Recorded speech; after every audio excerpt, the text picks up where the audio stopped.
Dismayado si dating Defense Secretary Norberto Gonzales sa anyay maling paggamit ng proseso ng impeachment.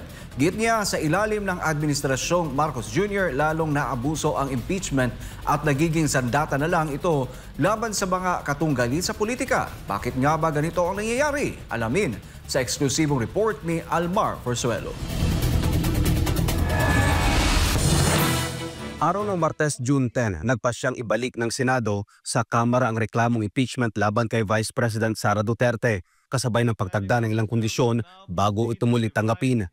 18 senador ang pumabor sa mosyon na nagsasaad ng tungkulin pa rin ng Kamara na linawin kung nalabag ba nito ang itinakdang limitasyon ng saligang batas sa pagsasampa ng impeachment laban sa isang impeachable official. Ngunit sa kabila ng masusing deliberasyon at mainit na debate sa Senado, hindi pa rin nakaligtas sa matinding batikos ang 18 senador mula sa mga grupo na hayagang nagnanais na mapatalsik sa pwesto ang pangalawang pinakamataas na opisyal ng bansa.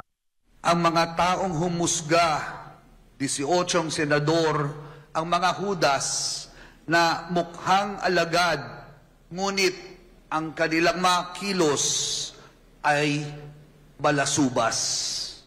Ang batikos na ito mula sa isang pari ay kasunod ng kontrobersyal na misa ng Kamara kung saan binasbasan pa ang impeachment complaint laban kay VP Sara Duterte. Imbis na maging lugar ng pananampalataya, tila ginawang entablado ng politika ang simbahan, bagay na maring komisyon ng marami.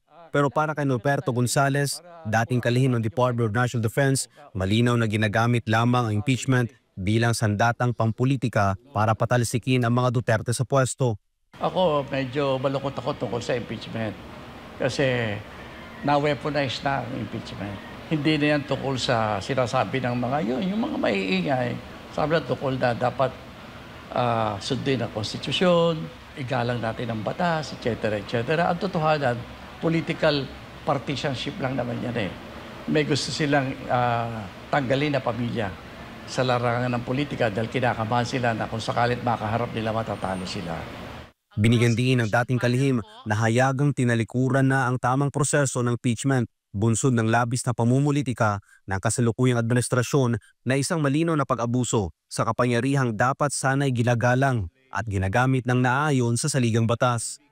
Alam mo, ang batayan, hindi yung mga proper regulations o proper actions that has something to do with impeachment. No? Hindi naman sinusunod na talaga yan eh.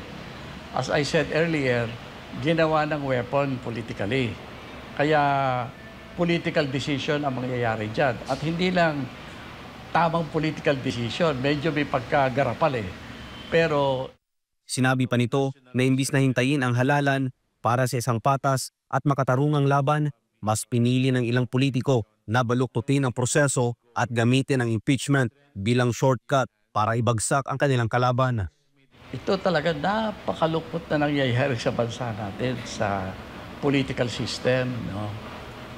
Masyado na sa halip na labanan fair and square sa eleksyon ng isang kandidato, ay gumagamit na yung mga available na pwede na, mga batas na pwede nating manipulate, gamitin para ibagsak ang kalaban.